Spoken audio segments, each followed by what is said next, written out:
Well, good afternoon, and thank you for joining us here today at Kennedy's Space Center, America's spaceport. You know, 60 years ago, Kennedy was established to meet the challenge of landing a human on the moon and returning him safely to Earth. And for the last 6 decades, Kennedy has supported America's space program and launched the dreams of our nation. Today, we look ahead to the future and the exciting work that NASA is carrying out as we explore our universe.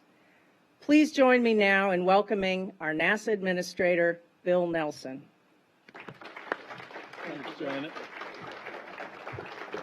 Good afternoon, everybody. Everybody, are you ready? Are you ready for this? Are you ready for that? Out there on pad 39B. Welcome to the Kennedy Space Center. 2 weeks ago it was that we were right here and our eyes were fixed on this iconic American building. The 322-foot mega moon rocket, it began inching its way out of that big vehicle assembly building. And from there, the crawler transported it 4 miles out there to the launch pad. And soon it will undergo the final testing before its first flight around the moon. Artemis 1's journey from High Bay 3 to the pad is symbolic of our work. The meticulous planning, the late nights, the relentless spirit keep pushing forward. And that's what NASA does best. That's what we do best. And nobody does it better. That opening video showed how our agency is inventing groundbreaking technology, how it's igniting imaginations, and it's inspiring future generations. We're having this discussion today because President Biden and his administration released this budget request, and it came this morning, and NASA's $26 billion fiscal year budget for 23. It's a request from the president, from us, and it is a significant increase over last year's budget. In fact, it's 8% more than the enacted federal spending levels, the appropriation bill, from fiscal year 22. It's the largest request for science in NASA history. But greater than any number or statistic or a fact is what this budget request represents. It's a signal of support of our missions in a new era of exploration and discovery. It's an investment in the business and the corporations and the universities that all partner with NASA in all 50 states. And by the way, good paying jobs that they create. It's going to help our nation. It's going to help the world. It's going to address climate change. And it underscores STEM education, and it promotes diversity and equity. And it expresses confidence in this extraordinary workforce that we have that makes NASA, you know it, the best place in the federal government to work. Now, the pandemic, it really challenged us unlike anything ever before. It challenged us personally with our families. It challenged us professionally. And during the period of COVID, the NASA family never missed a beat, never stopped giving hope to the country that we serve and to all of humanity. Your relentless spirit to keep pushing forward, your perseverance, it inspired NASA's new vision statement. This time we took it seriously, what the vision statement is. Exploring the secrets of the universe for the benefit of all. It's that vision that will guide our work over the next year. So, what are we doing, and what have we done? We launched the most powerful telescope ever built. The Webb telescope had the world on the edge of their streets during the million-mile voyage. 344 single points of failure. Skeptics focused in on everything that could go wrong, but oh, what a science team we have at NASA. And they poured everything into it, and it worked. And it's worked so far even better than planned. This summer we're going to see the first images I've seen, and you all have as well, the first target star. And what we're going to see in the images that are coming is revealing the stars and the galaxies that happened to form the first galaxy 13.5 billion years ago, just after the beginning. Think about that. Light traveling at the speed of light for 13.5 billion years. That's what we're going to capture. Look also what else we've done. We've extended the commitment to the International Space Station operations through 2030. And this decision empowers NASA to continue conducting groundbreaking research and collaborating with our international partners. Astronaut Mark Vande Hei is coming home Wednesday, day after tomorrow. And he's coming home with his Russian crew, and we and he will celebrate a historic 355 days in space. And for the safety of our astronauts, the working relationship between NASA and our international partners continues. And that includes the professional relationship between the cosmonauts and our astronauts. And soon, we're going back to the moon as Artemis. We're going to learn to live and work in a hostile environment. And then it's on to Mars in the late 2030s. President Biden's $26 billion proposed budget for NASA will begin to make this happen. So let's take a look at how this is going to happen. Roll the video.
How about that?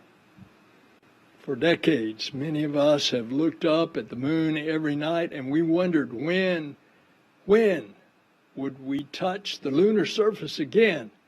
That day is coming soon, because not long from now, right out there on pad 39B, 8.8 million pounds of thrust will propel an uncrewed Artemis 1 into the heavens.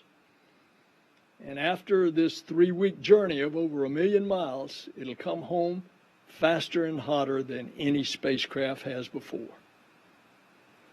In 2 years, then from Artemis 1, for the first time since Apollo 8, Artemis will fly astronauts around the moon. It won't be Borman, Lovell, and Anders. It'll be a crew that will be announced later this year. And it will take them farther into space than any humans have ever traveled before.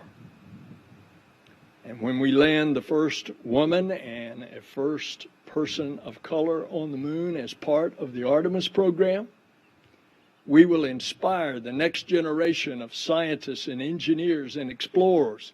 Remember what happened after the Apollo program. You had several generations of engineers and scientists and technicians that all came out as a result of the extraordinary work in Apollo. But now, the Apollo generation has passed the torch to the Artemis generation. And this new generation is preparing to push the boundaries of what we know to be possible. It will not be a series of isolated missions. Instead, each mission will be a groundbreaking component built on the last, on the moon and beyond. So let's turn our attention to Artemis Launch Director Charlie Blackwell Thompson to tell us more. Roll the video. Thank you. I'm NASA's Megan Cruz, and I am joined right now by Artemis 1 Launch Director Charlie Blackwell Thompson. Charlie, thank you so much for being here. Thank you. You know, we see your rocket there on the pad. How does that make you feel? Well, when I look at that rocket on the pad, it is a mix of emotions for me. It's excitement. I feel a sense of pride for the teams and for all the men and women who have worked on this rocket to make it possible. I mean, you think about it, and you see it. It's amazing, and really, it's made up of hardware, software, elements, piece parts that come from across our country, and it represents the work and the dedication of men and women from all across our 50 states. So what did it take for you and your team to get to this moment? Well, I mean, this team has been busy developing flight hardware, the SLS rocket, the Orion spacecraft, the ground systems. I mean, our big team has been working on this for a number of years. Yeah. It's gone from a clean sheet of paper to a concept to a design to cutting metal and manufacturing parts, and then the integration and test to this vehicle that you see behind you. So when you think about the effort, what has it taken? I mean, it has taken dedication and support from a team of people from across our country. Most recently, as part of the work here at Launch Complex 39B, you know, after rollout, it's been all about getting those tests in prior to wet dress, and so our team's been really busy with that. But certainly, if you're looking back over time, you know, the efforts on this rocket started some time ago and span many different teams and many different programs. So you mentioned wet dress. That's the next critical step before we can declare a launch date, right? How do you feel about this test? It's almost upon us. I'm excited about it. Our team's excited about it. It is a big milestone, and it is the last big test before launch. And so when I say that, even now, you know, I get a little bit of goosebumps because it's a big milestone. It's a big deal. Are we ready? We are ready. Our team has been training for this. We've gone through our tabletops. We've gone through our procedures. We've gone through our training, and our pre-test briefing is scheduled just a couple of days from now. So it's a very exciting time. What are you most looking forward to for launch day? I am looking forward to the team There's a bunch of things. So the first one is I'm looking forward to our team having an opportunity to demonstrate all of the work, all of the training that they have been putting in for a couple of years now. And so I'm looking forward to that. From a hardware and a firing room perspective, I look forward to coming in on launch day, driving into the LCC and stepping out of the car and looking out at the pad and knowing that, you know, we're hours away from launch. Yeah. And seeing that excitement in the team. I look forward to getting into terminal count and seeing those last minutes and seconds tick off the countdown clock, knowing that, you know, we are potentially, once we get into terminal count, you know, very close to engine start. Yeah. And so I look forward to that, kind of those last moments of launch countdown. And Charlie, what would you like to say to all the people who've contributed their hard work and their dedication to get us here to this moment? I would like to say thank you, a heartfelt thank you. This rocket sits on the pad ready for wet dress because of the dedication, the support, the excellent work by a team of people. I would say thank you. Thank you for all that you have done to get us here. And thank you, Charlie. Thanks so much. Thank you. Back to you. Thanks, Charlie. The Exploration Ground Systems team, thank you. Every member of the NASA family. The progress that we have made was in big part because of you. And through these Artemis missions, we will make new discoveries and advanced technologies. You would expect that. And we'll do it in a way that we've never done it before.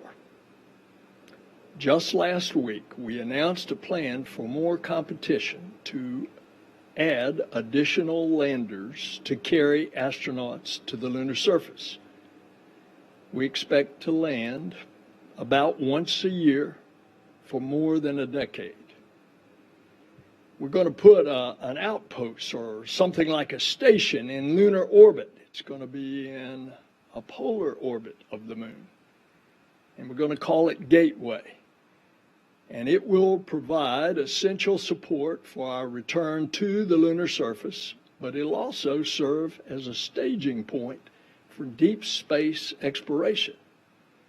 And our goal is to apply what we've learned living and operating on the moon and continue then out into the solar system.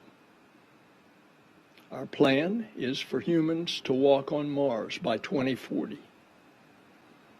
We continue the search for life.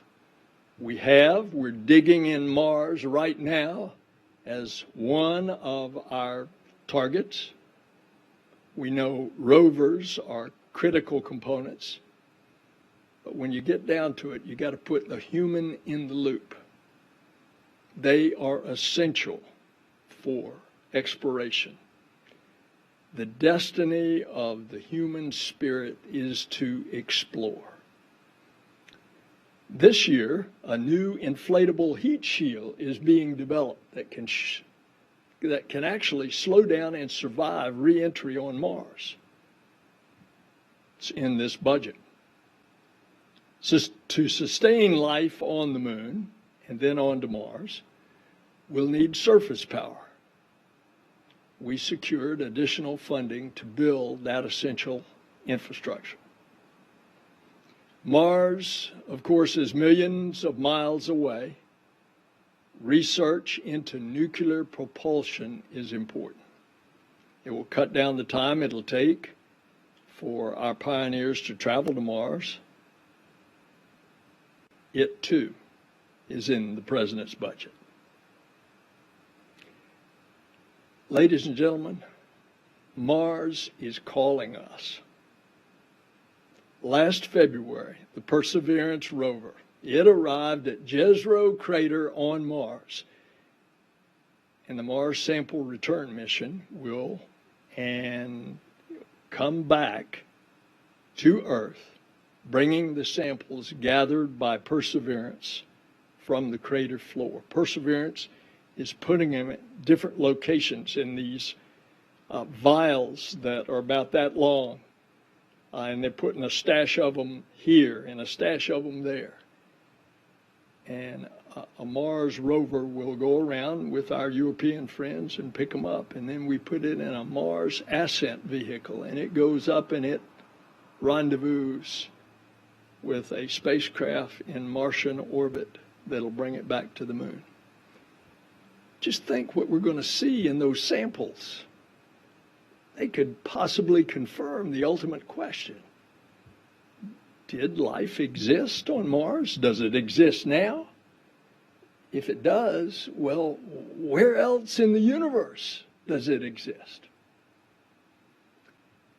You know, at NASA, we dream big, and we're constantly pushing the limit of what we know to be possible.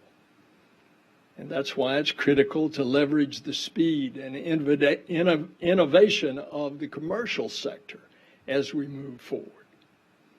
Our partnership with industry has already allowed more scientific research. And in December, NASA signed agreements with 3 American companies to develop designs of space stations and other commercial destinations.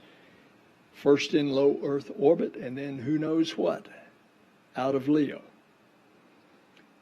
This budget provides funding for these efforts. It enables a commercial economy in low Earth orbit where the U.S. will maintain an uninterrupted presence after the planned retirement of the ISS. So part of NASA's commitment to lead in space means that we will also continue to lead right here on Earth.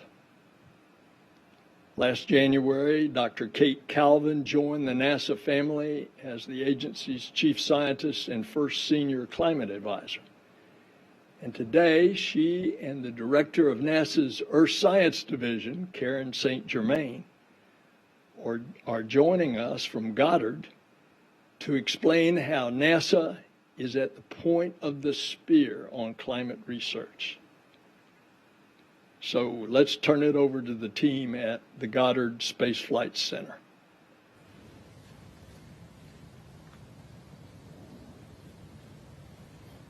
Thank you, Administrator Nelson. As you just mentioned, we're at NASA's Goddard Space Flight Center in Greenbelt, Maryland, one of NASA's hubs of Earth science and climate change research. And I'm here with Karen and Kate. So Kate, what is on the horizon for NASA to continue to understand climate change and delivering that information to the public? Observing our planet, how it's changed over time, and how human activities impacted it is not new to NASA. We've been doing that for decades now. But we're at a point where we need to go beyond gathering information. We need to make sure that people have what they need to make informed decisions. We'll continue our climate research, looking at things like surface temperature, greenhouse gases, sea level rise, and other aspects of climate change. But we need to take the next step, and in that, accessibility to data is critical. While all of our data is freely available to the public now, we're working in the future to make sure that it's easier to use in good formats and that people have what they need as they're making decisions, whether those are about climate mitigation, adaptation, or planning. Thanks, Kate. And Karen, NASA is working to develop the next generation of Earth-observing satellites, the Earth System Observatory. How will that serve the science community and public at large? Well, NASA's been a global leader in Earth observation, science, and modeling for over 60 years. But the challenges of climate change in particular mean we need more information and we need it faster. And that's really where the Earth System Observatory comes in. So the ESO is the next generation of satellite missions that will launch by the end of this decade, and they'll give us a 3D holistic view of our Earth system at a level of precision and accuracy that we've never seen before. And just as important as what we're doing is how we're doing it. We're going to involve industry to bring in innovation. We're working with international partners to leverage their capabilities. And we're doing it all under open science principles to make sure that we get to the science and the information products that people need to make decisions as quickly as we can. And this is a question to both of you. How does NASA's climate change research help the average person? Let's start with you, Karen. In most cases, today, people get access to NASA data through other agencies, federal, state, and local, as they manage things like coastal flooding and wildfires, and even through the U.S. Drought Monitor, which supports the entire U.S. agriculture industry. And speaking of agriculture, our NASA team just went to the major national agriculture commodities meeting to meet with farmers and agriculture producers and other key players to learn more about how they use NASA data today, what they need in the future, and how they need that information delivered. Karen makes some great points. Whether people may realize it or not, NASA research has likely impacted things that affect their everyday lives or are used in long-term planning, and we're working to make that easier in the future. In addition, we also develop technologies that can help people mitigate or adapt to climate change. That's fantastic. Many thanks to you both. Administrator Nelson, back to you. Thanks, you too. What's clear is if we can measure this climate crisis, we can mitigate it. That's NASA's expertise. 8 of the top 10 warmest years on our planet occurred in the last decade. This is indisputable, and it underscores the need for bold action to safeguard our future. The President's budget will empower NASA to launch an Earth Information Center. They won't let me call it a mission control center, so they've gussied up the name. It's an Earth Information Center, and we'll use it as a mission control to monitor operations during spaceflight. We're embarking on this effort to monitor conditions here on our home planet. And this effort will be implemented in coordination with other agencies and partners. It'll monitor greenhouse gases. It'll integrate data from a variety of sources. And remember, this is a whole complex of assets that are up there, including the great observatories that we're going to put up over the next decade. Observatories that will give us precise data about what is happening to our planet, and that will look and give us the precise measurements on what's happening to the water, to the land, to the ice, and to the atmosphere. And the goal is simple: to make NASA NASA data more accessible and usable for federal, state, and local governments, universities, researchers, as well as the public. All of that, the Earth Information Center, like a mission control. But it'll be virtual as well. We'll even have it in kiosk around the country. This budget will give us the capacity to act more boldly and with greater urgency on trying to help save our planet. Now, this budget is also going to allow us to help mitigate the climate impacts in aviation. The X-57, an all-electric aircraft, is going to fly this year. It utilizes technology with the potential to make flying cleaner and quieter. I'm going to be out there at Edwards to see it at the Armstrong Flight Test Center. The President's funding request also supports a next-generation, highly efficient airliner prototype. NASA investments will result in safer skies, smoother passenger experiences, and faster aircraft. And that includes the X-59, which is going to fly this year as well. A supersonic but low sonic boom flight that can fly over populated areas. So let's hand it over to the Armstrong Flight Research Center, who are joining us live.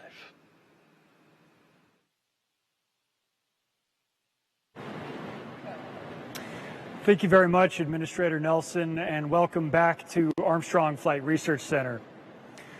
75 years ago, the course of aviation was changed forever when the late Chuck Yeager broke the sound barrier in the first experimental aircraft, the X-1.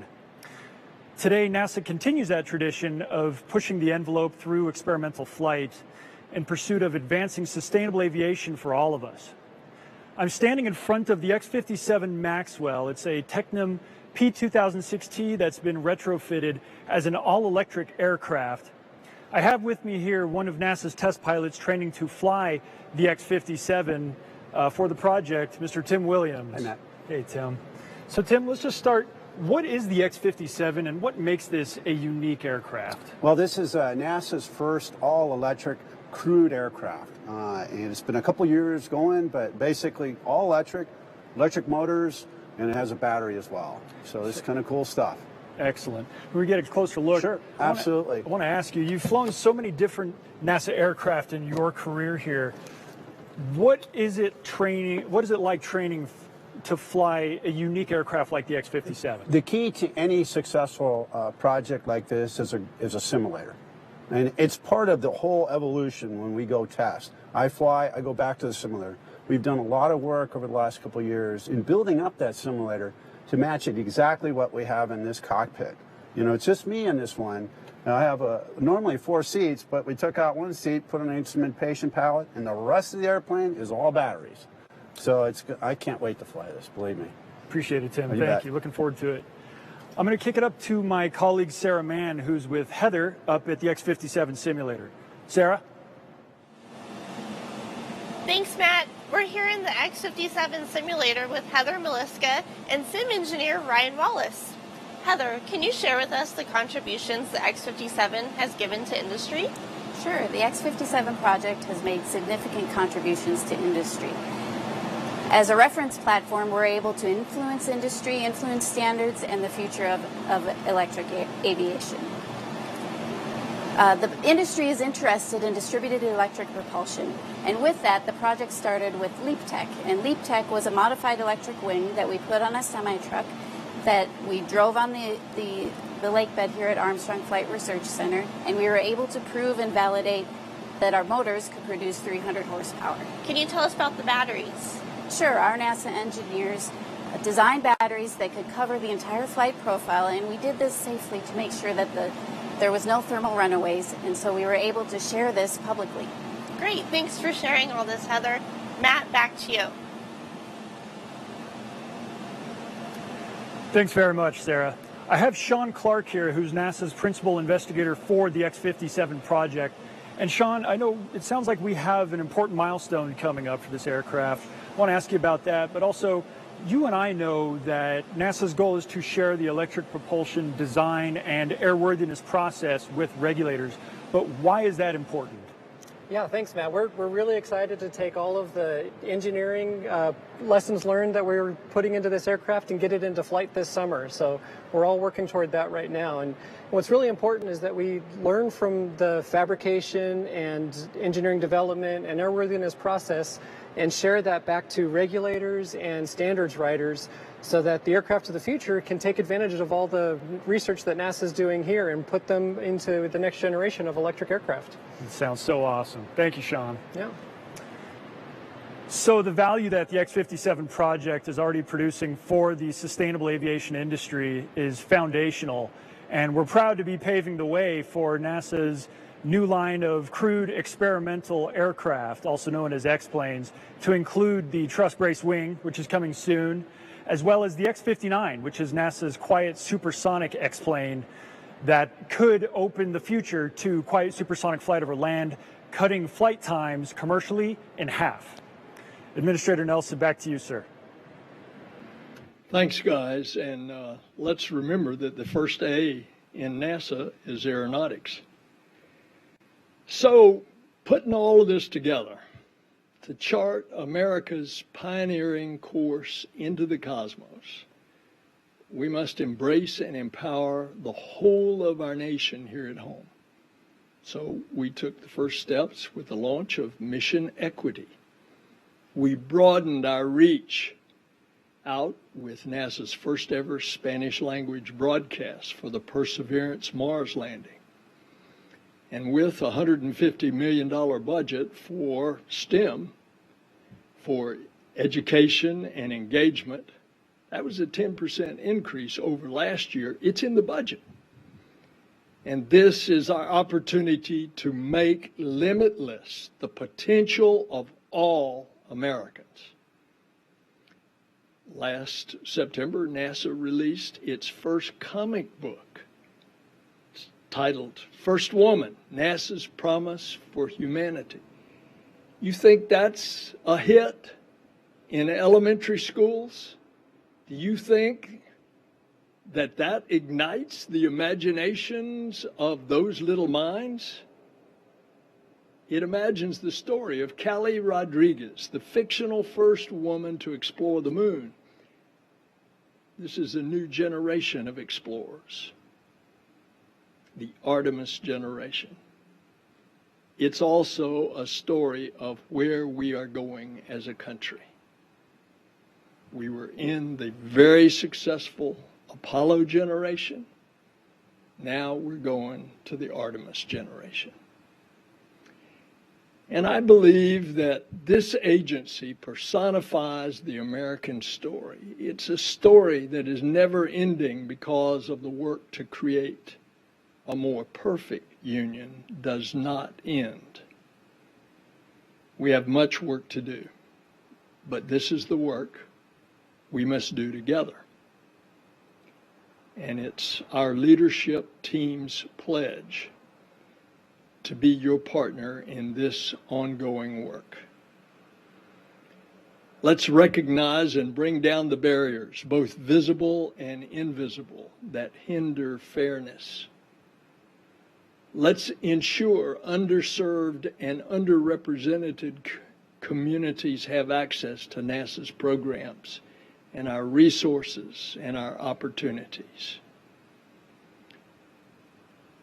Ladies and gentlemen, it's been a year since President Biden asked me to rejoin our NASA family.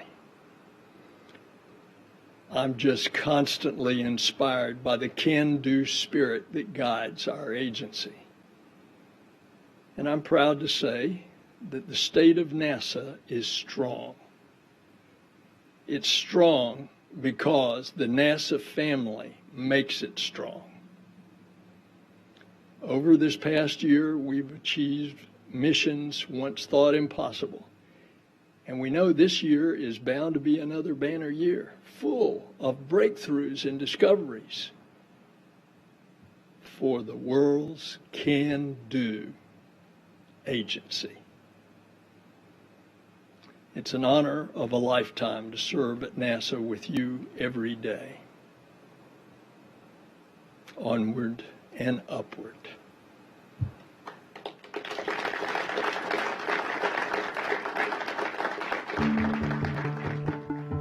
Space is for everyone. We're all working towards a common goal.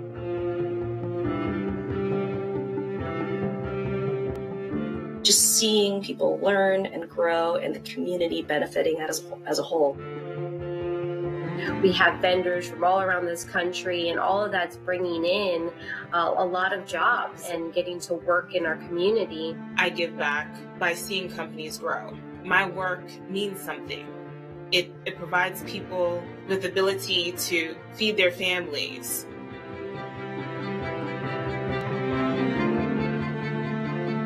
Not everyone who works on the space program is an engineer or scientist in a white lab coat, and there's vital roles.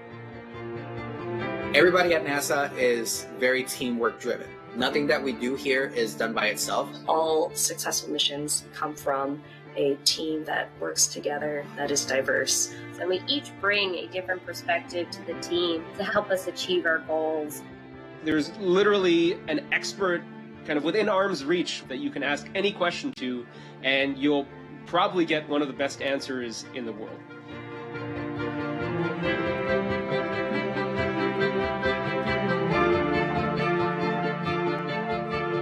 We take a lot of ownership in what we do. You get to see a lot of that passion, you get to see a lot of that drive.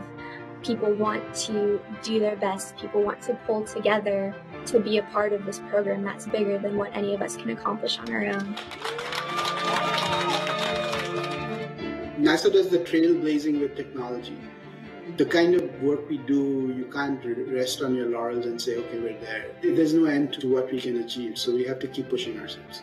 And any airplane that I get on, it's exciting to think about, oh, this airplane probably at some point passed through many of our centers. We are with you when you fly. We are coming up with safer, newer technologies that are more silent, more energy efficient.